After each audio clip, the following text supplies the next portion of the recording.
Hey guys, Level Cap here. Today we're going to be doing a deep dive into the M1909 Benet-Mercie light machine gun for the support class in Battlefield 1. We'll be checking out all the different variations and talking about the pros and cons. But first, we have a message from our sponsors. H1Z1 Fight for the Crown is the first official team-based tournament for H1Z1 King of the Hill.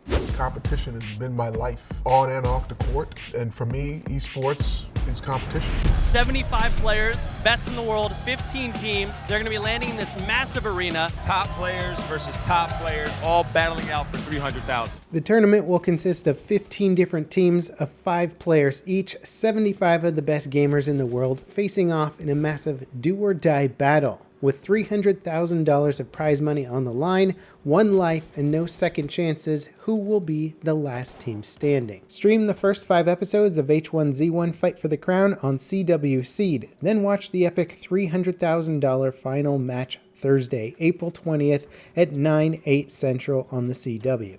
Alright, now when it comes to the M1909 light machine gun, this is an interesting weapon because it's one of the lowest damage output machine guns in the game, but it's still a very viable option. Now I played with it enough on the different variants that I was able to master the weapon and get the elite Codex entry. And to do this, you need to get 500 kills total with any of the variants combined. So I finally got this, and it gives you kind of a cool Codex entry that gives you some history about the gun. And I'm going to read a little snippet of this that I thought was pretty interesting and gives us some cool background for the weapon. The M1909 light machine gun was adopted by the US as the Benet-Mercie machine gun rifle and saw action with US troops for the first time in 1916 during the Mexican Revolutionary Pancho Villa's attacks on the US border towns and the US military operation launched in retaliation. On the 9th of March 1916, Pancho Villa and his hundreds of men attacked Columbus, New Mexico,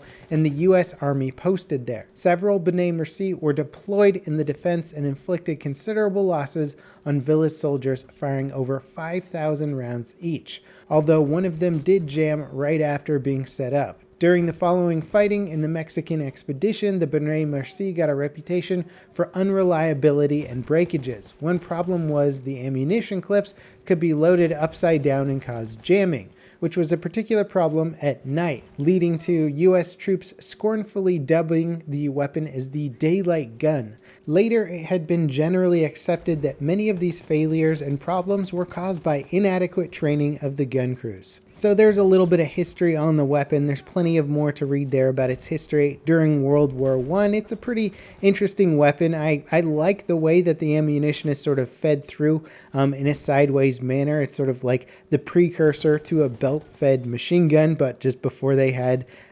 actual bullet belts to feed into weapons at this time, they just had a straight clip like this, which is pretty interesting. And because of this straight clip design, it is limited to 30 rounds per reload, because otherwise you're just going to have this ridiculously long clip sticking out the side of your weapon to the point where I'm sure it would have been very impractical to carry the ammunition around in real life. So the weapon is limited to 30 rounds a clip before you need to reload, and considering that it only shoots at 450 rounds per minute, you really don't have a lot of damage per second or ammunition to work with here. So we got to look at what the selling points of this machine gun are to really understand, because damage per second is such an important factor when determining the value of a weapon in many situations, that if you've got a very low DPS gun, it's got to make up for it in some other way. And without a question, the biggest benefit of this machine gun are its combination of low recoil and high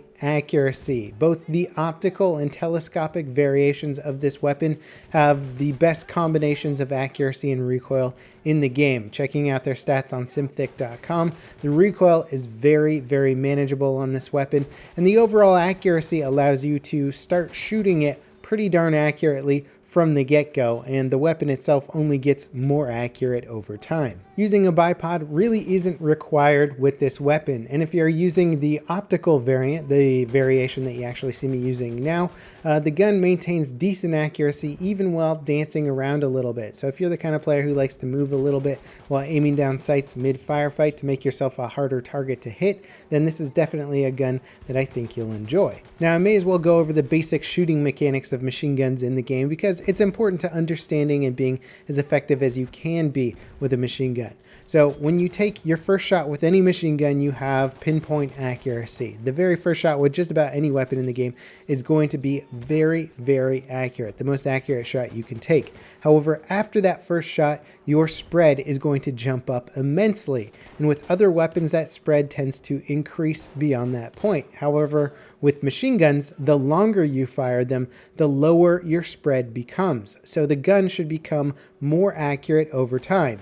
That means the first shot you take at your target could be aimed perfectly, hit them, but then the next shot might miss by a little bit. The next shot still might miss, but beyond that, if you keep up the fire pattern in your aim, you should be getting more and more accurate. And you'll see that from these long-range clips here, where I'm actually able to down quite a few targets at further ranges. Whether or not I really like the optical variant more or the telescopic variant more, I feel like if you really are going to try and machine gun snipe, then the telescopic variant will give you a little bit more accuracy. But if you're going to try and be a little bit more run and gun, slightly more versatile, then you might favor the optical variation. But the telescopic does give you better precision in terms of your actual sight, and your aimed accuracy will be a little bit better, provided that you're not dancing around and moving. And at this point, the platform actually becomes a very viable option for counter sniping, because machine guns are going to be putting out a decent amount of suppression.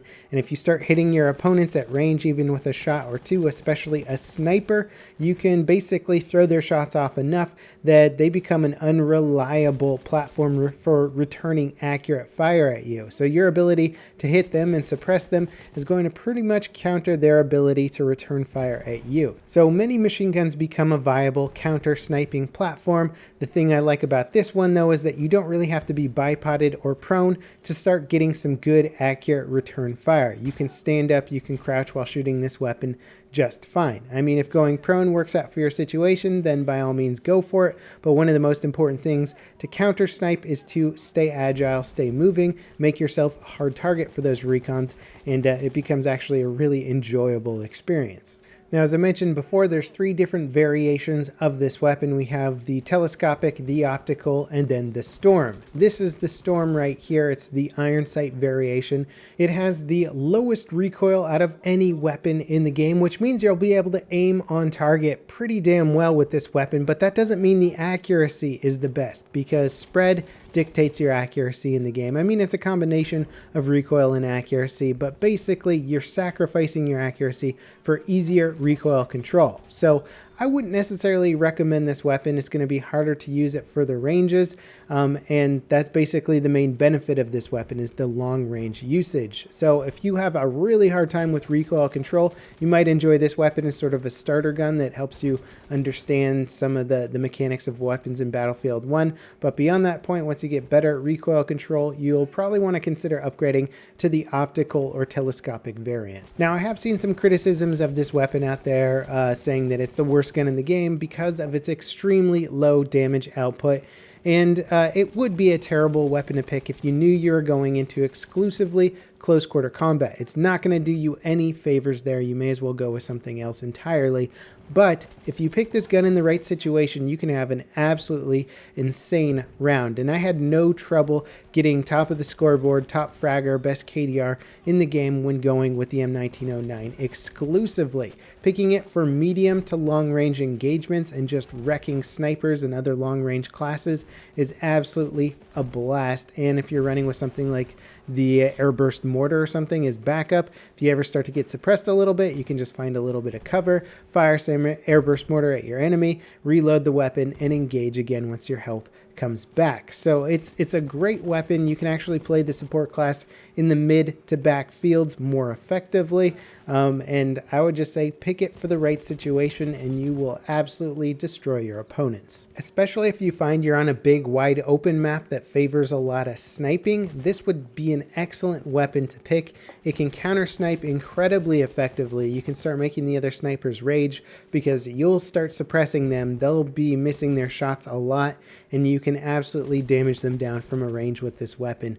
And it's just comical at times, because you see a lot of snipers that think they have you. They think they won the firefight, but they don't understand the accuracy of this weapon at range and the overall suppression mechanics that you can inflict upon them. So like many weapons in this game, this gun is terrible in the wrong situation, but in the right situation, it can be an absolute blast and a dream. And I would certainly use it when playing competitively or try-harding on a pub server and trying to get top KDR. If I know I'm going to be in a long-range server, then I will absolutely pick the M1909.